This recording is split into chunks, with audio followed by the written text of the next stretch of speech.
We're in a small little break in the IndyCar Series schedule now, so before the next race in Mid-Ohio this upcoming weekend, I want to go over the 2 drivers that I felt have been the best and the worst so far this year. This season has certainly been an interesting one for many drivers, and it's on track to spawn many future season review videos on this channel. When thinking of drivers that have had a bad year so far, there's a bit of a list. But there's one driver that stands above the rest as far as I'm concerned. He may be a rookie, but he's currently in the midst of a truly horrible year. So today, I'd like to go over Stingray Robb, the absolutely terrible year he's had so far, and what the rest of the year could look like. This is a mid-season update for Stingray Robb's 2023 season. After a very impressive 2022 Indy Lights season, where Robb took 1 win and finished runner-up in the championship, he made the move to IndyCar for 2023. He'd take over the number 51 Dale Coyne with Rick Ware car that was driven by Takuma Sato last year. It certainly isn't the most competitive ride in the world, but it's not a backmarker either. So how have things gone so far this year? Well, judging from the intro, you probably know the answer to that. Well, to kick the year off in St. Pete, Stingray started 23rd before getting collected in a lap 1 pileup. However, the damage was light enough that the team got repaired, allowing him to rejoin the race 1 lap down. He was back on the lead lap in the final stages of the race, but as the leaders caught up to him with 3 laps to go, he locked up quite badly into turn 10, and had a one-way ticket to the runoff area. Stingray wouldn't see the checkered flag, marked off course 4 laps down in 16th.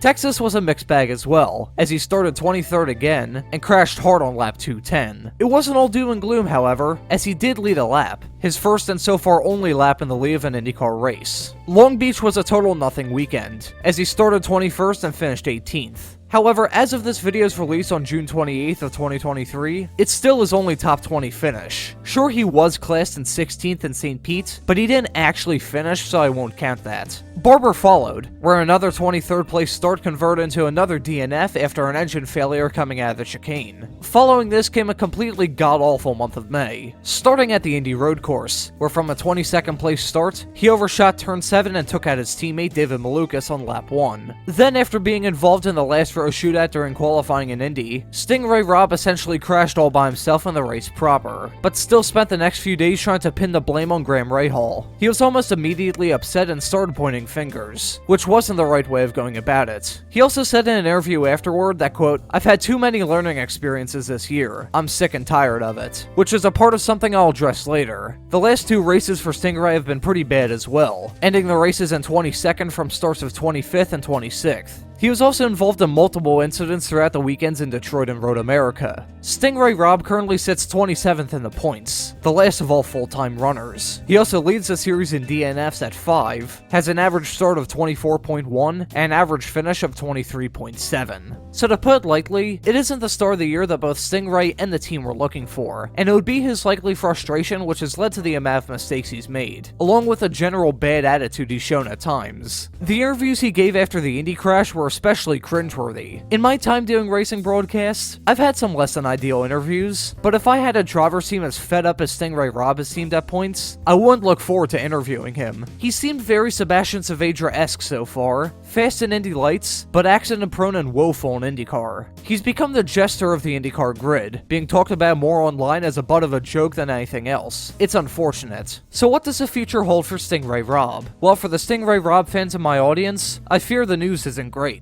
With drivers in the Indy Next series like Nolan Siegel, Christian Rasmussen, Hunter McElroy, and others likely looking for an IndyCar seat next year, the odds may be stacked against Stingray for him to find a drive next year. The best thing Stingray could do for his chances is just try and block out the noise, and just keep it on the road. He doesn't need to light the world on fire, because every time he tries to, it just leads to more accidents. He just needs to have a clean weekend next time out in Mid-Ohio, because that's the biggest hurdle he needs to clear at the moment. Here's my question to you, the viewer. What do you make of Stingray Robb's season so far? I look forward to hear what y'all think in the comments section. Thank you all for watching, and have a great afternoon.